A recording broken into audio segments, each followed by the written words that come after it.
بسم اللہ الرحمن الرحیم۔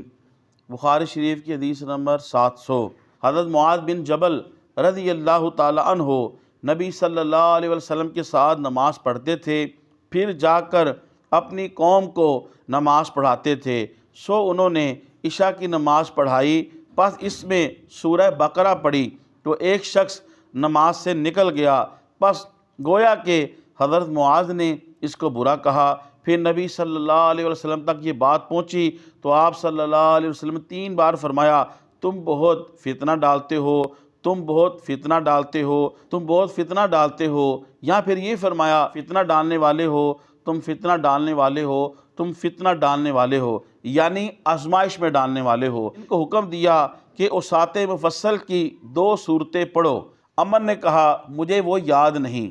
خواتین و حضرات، اس حدیث پاک کا عنوان امام بخاری رحمۃ اللہ نے قائم فرمایا کہ جب امام لمبی نماز پڑھائے اور نمازی کو کوئی کام ہو تو وہ اقتدا چھوڑ کر نماز پڑھے۔ اب اس حدیث پاک کے اندر واضح طور پہ 3 مسئلے ہیں۔ ایک یہ ہے کہ اگر امام کے پیچھے مقتدی نماز پڑھ رہا ہو تو کیا وہ مقتدی امام کی اقتدا چھوڑ کے چلا جائے، یہ جائز ہے۔ دوسرا یہ ہے کہ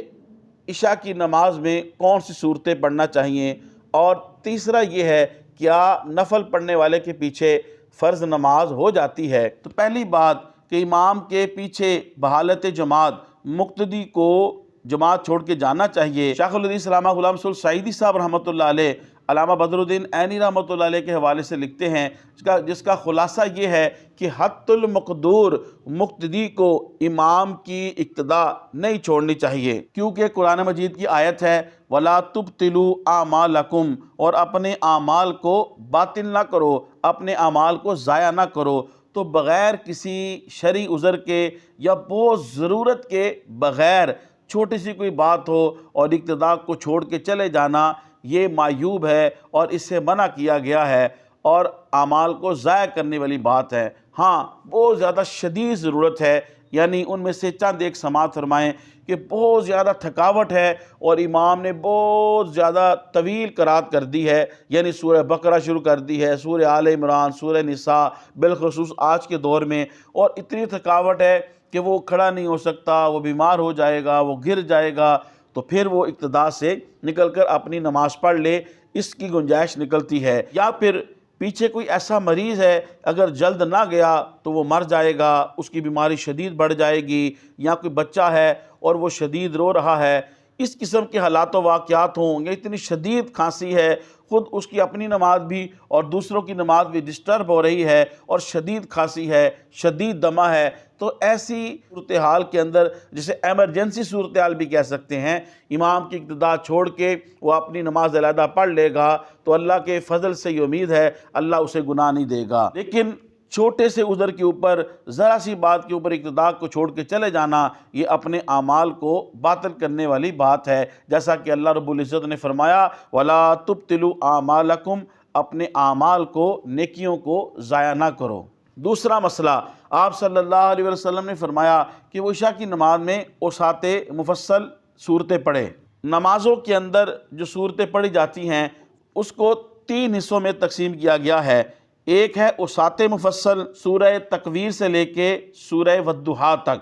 اور ایک ہے طوال مفصل، سورہ حجرات سے لے کے سورہ والسماء ذات البروج تک، اور ایک ہے قصار مفصل، سورہ والضحیٰ سے لے کے آخر قرآن تک۔ تیسرا مسئلہ یہ ہے کیا نفل پڑھنے والے کے پیچھے فرض نماز ہو جاتی ہے۔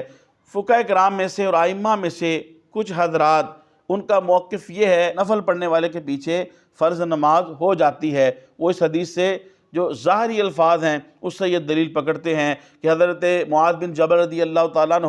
رسول پاک صلی اللہ علیہ وسلم کے پیچھے عشاء کی نماز پڑھتے اور پھر واپس آ کے لوگوں کو فرض نماز عشاء پڑھاتے۔ انہوں نے خود تو پڑھ لی تھی تو یہ ان کی نفل ہوئی اور پیچھے پڑھنے والوں کی فرض ہوگی، وہ یہ دلیل پکڑتے ہیں۔ لیکن احناف کے نزدیک اور ائمہ احناف کے نزدیک یہ مسئلہ نہیں ہے۔ احناف کے نزدیک امام کی نماز اور مقتدی کی نماز جو ہے وہ ایک جیسی ہونی چاہیے۔ مثلا